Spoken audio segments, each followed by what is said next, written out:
तशरीफ ले आए थे जो पहली बारी आए कि अच्छा वो गल दसनी है जिदे महल्लेदार भी गवाह ने हाँ जी ਜਿਹੜੀ ਗੱਲ ਦੇ ਲੋਕਾਂ ਨੂੰ ਵੀ ਪਤਾ ਹੈ ਰਿਸ਼ਤੇਦਾਰਾਂ ਨੂੰ ਵੀ ਪਤਾ ਹੈ ਕਿੰਨੀ ਬਿਮਾਰੀ ਸੀ ਕੀ ਤਕਲੀਫ ਸੀ ਇਹ ਜਦੋਂ ਪਹਿਲੀ ਵਾਰੀ ਲੈ ਕੇ ਆਏ ਉਦੋਂ ਕਿਸ ਹਾਲਤ ਚ ਲੈ ਕੇ ਆਏ ਸੀ व्हील चेयर ते लैके आए थे जी ਅੱਛਾ ते एक्सीडेंट होया सी पट्ठे लैन गए थे ਅੱਛਾ गजाल दी नाली भी नवी पई सी उल्टी नहीं सी रोक रही जी ਅੱਛਾ हाँ जी दूसरी दफा माशाल्लाह चल के आए ने अपने आप जी ਪਹਿਲੀ ਵਾਰੀ ਵੀਲ ਚੇਅਰ ਤੇ ਲੈ हाँ जी व्हील चेयर ते लैके आए ਅੱਛਾ ਤੇ ਵੀਲ ਚੇਅਰ ਤੇ ਕਿੰਨੀ ਕੁ ਦੇਰ ਤੋਂ ਸਾਨੂੰ ਉਲਟੀ ਕਿੰਨੀ ਕੁ ਦੇਰ ਤੋਂ ਆ ਰਹੀ ਸੀ उल्टी जी 2.5 ਤੋਂ 3 महीने हो गए ने जी ਐਕਸੀਡੈਂਟ ਹੋਏ हाँ जी ਇੱਥੇ ਆਉਣ ਤੋਂ ਪਹਿਲੇ 2.5 हाँ जी ਅੱਛਾ ਤੇ ਉਹ ਉਲਟੀ ਰੋਕਣ ਲਈ ਉਹਨਾਂ ਨੂੰ ਚਲਾਉਣ ਵਾਸਤੇ ਵੀਲ ਚੇਅਰ ਤੋਂ ਉਠਾਉਣ ਵਾਸਤੇ ਕਿੰਨੀ ਕੁ ਜਗ੍ਹਾ ਤੇ ਇਲਾਜ ਵਾਸਤੇ ਗਏ ਦਵਾਈਆਂ ਲੈਣ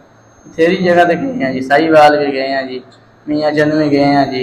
ਅੱਛਾ हाँ ਤੇ जी ਪੈਸਾ ਕੋਈ ਅੰਦਾਜ਼ਨ ਕਿੰਨਾ ਕੁ ਲਾ ਲਿਆ ਇੱਥੇ ਆਉਣ ਤੋਂ ਪਹਿਲੇ एक्स्ट्रा जी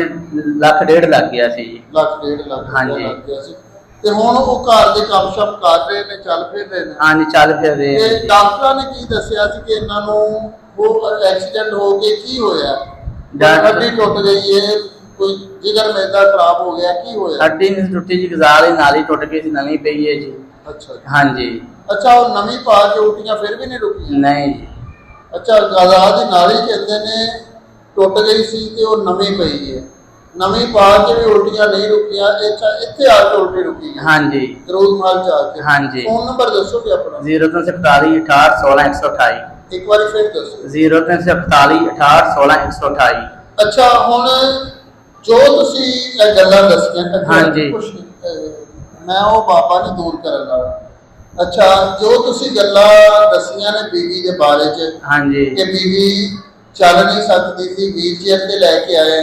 ਹਾਂਜੀ। ਗਜ਼ਾ ਦੀ ਨਾਲੀ ਟੁੱਟ ਗਈ ਇੰਨੇ ਮਹੀਨੇ ਤੋਂ ਬਿਮਾਰ ਸਨ ਐਕਸੀਡੈਂਟ ਹੋਇਆ हाँ जी ਕਿਆ ਇਹਨਾਂ ਗੱਲਾਂ ਦੇ ਤੁਹਾਡੇ ਮਹੱਲੇਦਾਰ ਗਵਾਹ ਨੇ हाँ जी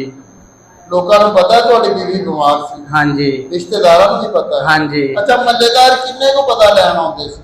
बथेरे होंदे सी जी ਅੱਛਾ हाँ जी ਪਤਾ ਲੈਣ ਆਉਂਦੇ ਜਾਂਦੇ हाँ ਰਹਿੰਦੇ जी ਸੀ अभी पिंड च नहीं बैठे डेरे ते बैठे हैं जी ਅੱਛਾ हाँ जी ਡੇਰੇ ਤੇ ਬੈਠੇ हाँ जी उदा पिंड च पता लैन आउंदे सी जी ਅੱਛਾ ਯਾਨੀ ਕਿ ਪਿੰਡ ਵਾਲਿਆਂ ਨੂੰ ਖਬਰ ਫੈਲ ਗਈ ਸੀ हाँ जी ਕਿ ਐਕਸੀਡੈਂਟ ਹੋਇਆ ਤੇ ਤੁਹਾਡੀ ਬੀਬੀ ਨਾਲ ਇਹ ਮਾਮਲਾ ਹੋ ਗਿਆ हाँ जी ਹੁਣ ਅੱਲਾ ਨੇ ਸਕੂਨ ਦੇ ਦਿੱਤਾ हाँ जी ठीक है ਹੁਣ जी ਰਾਜ਼ੀ ਹੋ ਤੁਸੀਂ हाँ जी ਖੁਸ਼ ਹੋ हाँ जी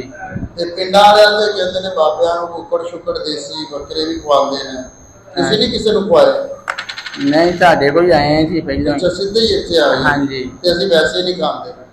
ਹੁਣ ਕੀ ਕਰੀਏ ਇਹਦਾ ਹੱਲ ਕੀ ਕੱਢੀਏ ਫਿਰ ਸਾਨੂੰ ਕਿੰਜ ਖੁਸ਼ ਕਰੋਗੇ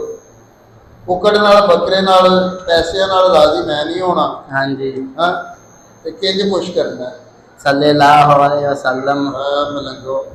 ਪੜਨਾ ਨਹੀਂ ਆਉਂਦਾ ਪਰ ਪੜਨ ਦੀ ਕੋਸ਼ਿਸ਼ ਕਰ ਰਹੇ ਨੇ सल्लल्लाहु अलैहि वसल्लम ਸੱਲੱਲਾਹੁ ਅਲਾ ਮੁਹੰਮਦ सल्लल्लाहु ਇਹ ਪੜ ਕੇ ਤੇ ਪੜਾ ਕੇ ਸਾਨੂੰ ਰਾਜ਼ੀ ਕਰਨਾ ਦੂਜਾ ਸਾਡਾ ਸਾਥ ਦੇਣਾ हाँ जी ਕਿੰਜ ਸਾਥ ਦੇਣਾ ਸਾਡੇ ਤੋਂ ਪਹਿਲਾਂ ਹੁਣ ਤੁਸੀਂ ਆਪਣੀ ਬੀਵੀ ਦਾ ਸਾਥ ਦੇਣਾ ਰੇੜੀ ਮਾਰ ਕੇ ਪੱਠੇ ਲੈਣ ਗਈ ਵਿਚਾਰੀ ਲੱਕ ਪੰਦਾ ਇਹ ਉਹ ਗਜ਼ਾ ਦੀ ਰਾਲੀ ਇਹ ਆਪ ਕੰਮ ਕਰਿਆ ਕਰੋ ਹੈ ਉਹਨਾਂ ਨੂੰ ਹਾਂਡੀ ਰੋਟੀ ਤੱਕ ਰੱਖੋ ਹੈ ਅੱਲਾਹ ਤੁਹਾਨੂੰ ਬਰਕਤਾਂ ਅਤਾ ਫਰਮਾਏ ਤੇ ਹੁਣ ਤੁਸੀਂ ਸਾਡਾ ਸਾਥ ਦੇਣਾ हाँ जी ਆਪਣੇ ਇਲਾਕੇ ਦੇ ਵਿੱਚ ਸਾਡੇ ਬਾਜ਼ੂ ਬਣਨਾ ਆਮੀਨ। ਤੇ ਕੀ ਪੜਾਣਾ ਦਰੂਦ ਪਾਕ हाँ जी ਪੜੋ ਜ਼ਰਾ सल्लल्लाहु अलैहि वसल्लम ਸੱਲੱਲਾਹੁ ਅਲਾ ਮੁਹੰਮਦ सल्लल्लाहु अलैहि वसल्लम ਸੱਲੱਲਾਹੁ ਅਲੈहि ਵਸੱਲਮ ਮੋਬਾਈਲ ਹੈ ਕੋਲ हाँ जी ਕਿਹੜਾ ਵੇ ਉਹੀ ਸਿਆਪੇ ਵਾਲਾ नहीं ਟੱਚ ਟੱਚ ਬਟਨਾ ਵਾਲਾ हाँ ਅੱਛਾ ਤੇ ਤੁਸੀਂ ਯਾਦ ਕਰਨਾ ਦਰੂਦ ਪਾਕ ठीक है जी ਜਿਹਦਾ ਨਾਮ ਹੈ ਯਾਦ ਕਰਕੇ ਆਉਣਾ ਬਲਕਿ ਉਹ ਉੱਥੇ ਚਲੇ ਜਾਓ ਹਮੀਰ ਸਾਹਿਬ ਕੋਲ ਉਹ ਤੁਹਾਨੂੰ ਯਾਦ ਕਰਾਉਂਦੇ ਨੇ